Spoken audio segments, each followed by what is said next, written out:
Et donc, on va parler des développeurs et principalement donc des développeurs de Memcoin, hein, parce que c'est vraiment la mode hein, sur ce cycle, avec la blockchain Solana, avec le site Pumpfun, hein, dont on va beaucoup parler, là, vous allez voir.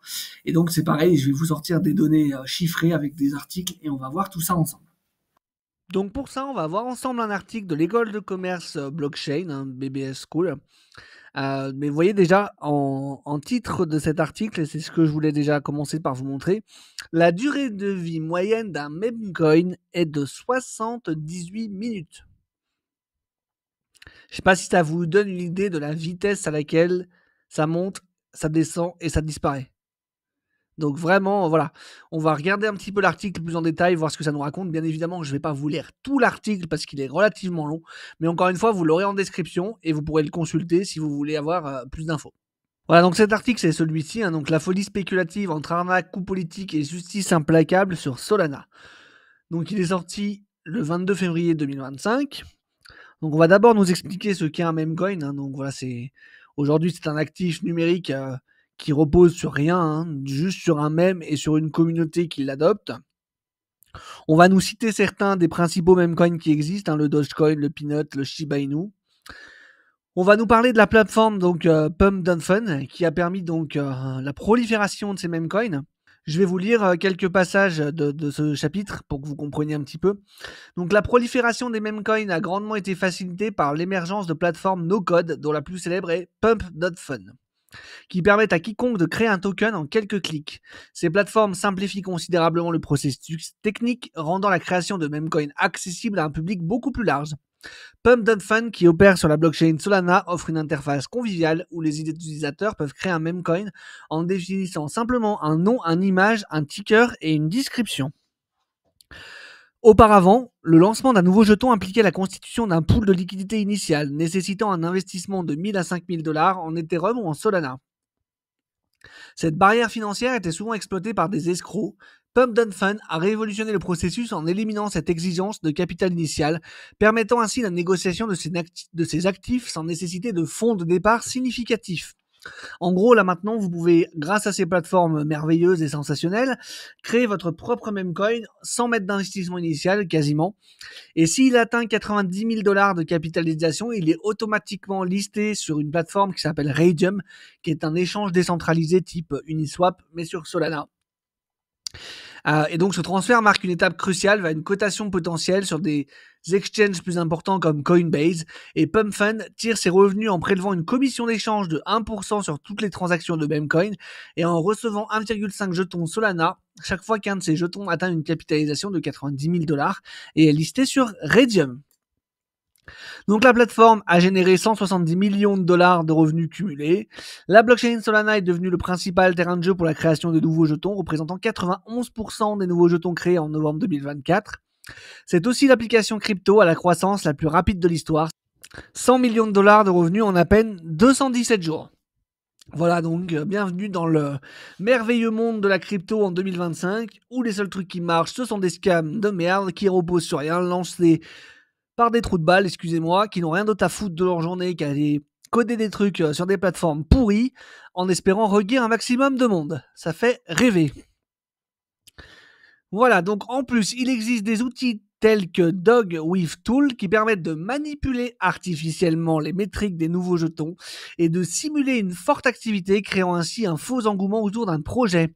Ces outils permettent de générer un volume de transactions artificielles grâce à une multitude de portefeuilles sans lien entre eux, donnant l'illusion d'une demande soutenue. C'est ce qu'on appelle le fameux wash trading, qui existe depuis déjà pas mal d'années sur même des projets qui ne sont pas des memcoins. Mais bien évidemment, dans cet univers-là, ils les utilisent à foison.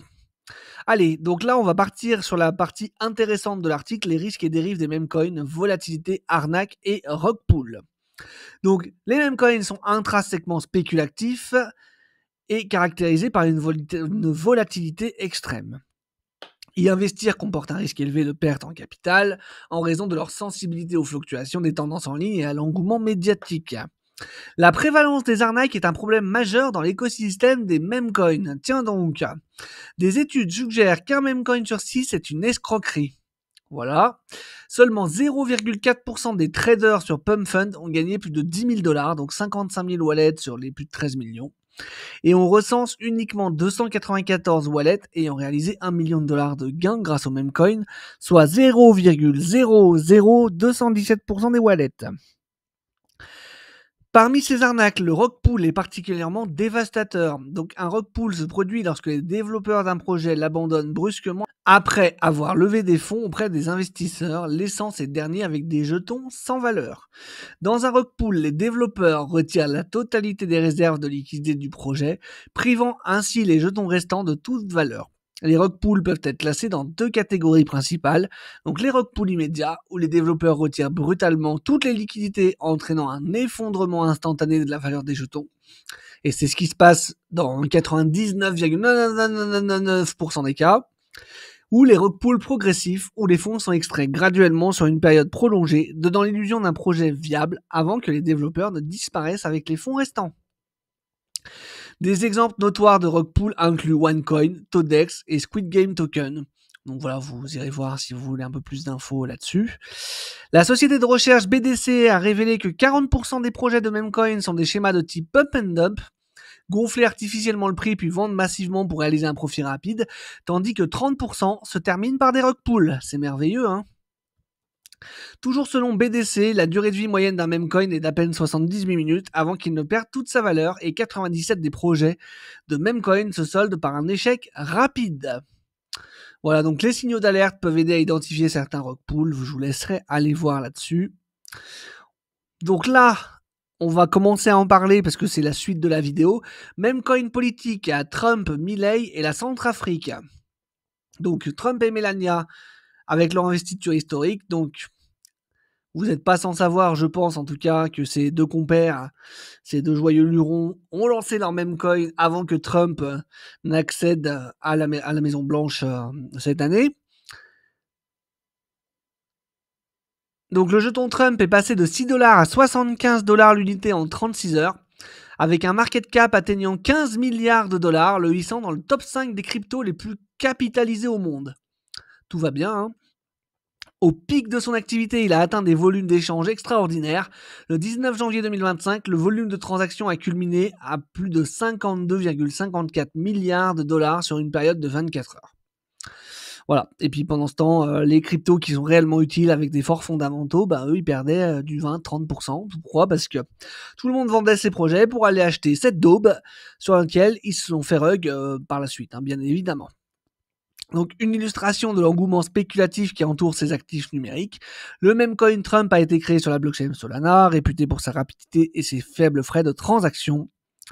Notez d'ailleurs que cette frénésie d'échange a généré des revenus sans précédent pour les validateurs du réseau Solana, avec plus de 30 millions de dollars versés en une seule journée. Sur les 4 jours suivant le lancement de Trump, les exchanges décentralisés de l'écosystème Solana ont traité un volume stupéfiant de 96,5 milliards de dollars. Alors c'est clair que là, la blockchain Solana et le jeton Sol en ont grandement profité. Il est important de noter que, comme l'a notamment révélé Bubble Maps, la tokenomics du jeton Trump pose question, sans déconner. En effet, Trump et son équipe détiennent la majorité de la supply. Sa distribution totale est plafonnée à 1 milliard de tokens, dont 200 millions ont été mis en circulation lors de l'offre initiale. Donc les 800 millions restants, soit 80%, sont détenus par deux entités affiliées à Donald Trump, CIC Digital LLC et Fight Fight Fight LLC. Ces tokens réservés sont soumis à une période de blocage de 3 à 12 mois, suivie d'une libération progressive sur 24 mois. Ce qui soulève des interrogations quant à la centralisation du contrôle et au potentiel de manipulation. La communauté crypto a réagi de manière partagée, certains saluant l'initiative comme une forme d'innovation financière, tandis que d'autres ont exprimé des inquiétudes quant aux implications éthiques et réglementaires. Voilà, écoutez, que dire de plus, hein. Dans la foulée, Trump a lancé un deuxième memcoin, donc par Melania cette fois-ci. Donc l'épouse du président américain, 2 jours après celui de son mari, a ajouté une nouvelle dimension à la controverse. À nouveau, Bubble Maps avait relevé des incohérences dans la répartition des jetons entre ce qui était affiché sur le site officiel et les données on-chain. Résultat des courses aujourd'hui, plus de 800 000 portefeuilles sont en perte sur le même coin Trump pour un total de plus de 2 milliards de dollars. Voilà. Donc la Centrafrique avec notre bon ami le président Touadéra. En février 2025, la République centrafricaine a elle aussi lancé son même coin officiel, le SCAR, après l'échec de sa première tentative avec le projet Sango. Le président Faustin Archange Touadéra a annoncé le lancement du même coin national, une décision qui a suscité surprise et réactions mitigées au sein de la communauté crypto. Malgré l'enthousiasme affiché, plusieurs éléments ont rapidement éveillé les soupçons de la communauté, notamment des doutes sur l'authenticité de la vidéo d'annonce du président soupçonné de deepfake IA. Donc on ne sait pas si c'est réellement le président de la Centrafrique qui a lancé ce même coin ou pas. Mais en attendant, voilà. Et le dernier scandale en date avec notre bon ami Javier Milei, président de l'Argentine, et son token, le Libra. Quelques jours plus tard, le président argentin Javier Milei faisait la promotion du même coin Libra sur X, présenté comme un moyen de soutenir les petites entreprises argentines. Le token a connu une ascension fulgurante, atteignant une capitalisation de 4,5 milliards de dollars, après une hausse de 400% en quelques heures. Cependant, peu de temps après, l'équipe du projet a vendu massivement ses tokens, entraînant une chute du prix de 95%. La capitalisation boursière a alors chuté de plus de 4 milliards de dollars. L'affaire est largement considérée comme une escroquerie de type rug pull. Des insiders ont liquidé pour 87,4 millions de dollars de tokens en seulement 3 heures. Une grande partie des tokens était détenue par un seul groupe et aucune information sur la répartition des tokens n'a été communiquée. Après l'effondrement du token, Javier Milei a supprimé son tweet promotionnel et a affirmé qu'il n'était pas lié au projet, bien évidemment, et qu'il n'était pas au courant des détails. Bah oui, forcément. Il a déclaré qu'il soutenait une entreprise privée sans lien avec lui et qu'il a décidé de ne plus en parler après avoir pris connaissance des détails du projet. Bref, on nous prend vraiment pour des débiles du début jusqu'à la fin, quand même. Donc voilà, faut quand même être conscient de ça, parce que là, encore une fois, plus de 50 000 portefeuilles sont devenus détenteurs de Libra en seulement 2 heures. Au moins 24 adresses ont perdu plus d'1 million de dollars sur Libra et au moins 61 adresses ont perdu plus de 500 000 dollars. Une adresse a même subi une perte nette de 5,17 millions de dollars. Voilà, donc Milei, alors ça c'est très drôle aussi. Ça c'est vraiment très très drôle. Écoutez ça les amis, parce que franchement il y a de quoi dire. Milei a saisi le bureau anticorruption pour vérifier si quelqu'un dans son gouvernement a eu un comportement inapproprié et a demandé l'ouverture d'une enquête sur le projet crypto. Il pourrait faire l'objet d'une procédure de destitution au Congrès. Ce qui est très drôle quand même, c'est que le mec a demandé à sa propre administration de faire une enquête sur lui pour savoir s'il était corrompu, en gros. Bah, j'ai hâte d'avoir les résultats de l'enquête, franchement. Non, mais vraiment, on nous prend vraiment pour des cons. Excusez-moi des termes, mais franchement, il y a un moment, il faut vraiment dire les choses quand même. Donc, cet article, je vous le laisse en description, vraiment, parce que franchement, il y a vraiment, vraiment de quoi dire.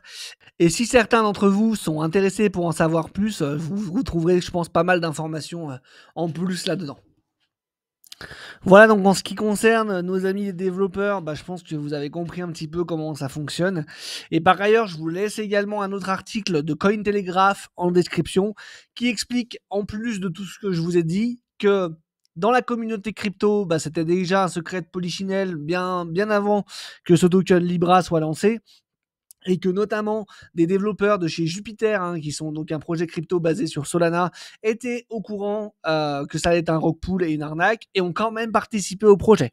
Donc vous voyez, les développeurs, les projets crypto, tout le monde vous scamme la gueule dans l'objectif de vous piquer votre pognon, encore une fois. Donc je vous laisse l'article en description. Vraiment, n'hésitez pas à aller jeter un œil à toutes ces ressources, parce que ça m'a vraiment pris du temps de faire toutes ces recherches, d'aller chercher les infos et tout. Et franchement, il y a de quoi dire, il y a de quoi faire. Et je pense que c'est très important, surtout si vous êtes débutant, que vous preniez conscience de ces choses-là, parce que on vit dans un écosystème qui est vraiment scandaleux, quoi.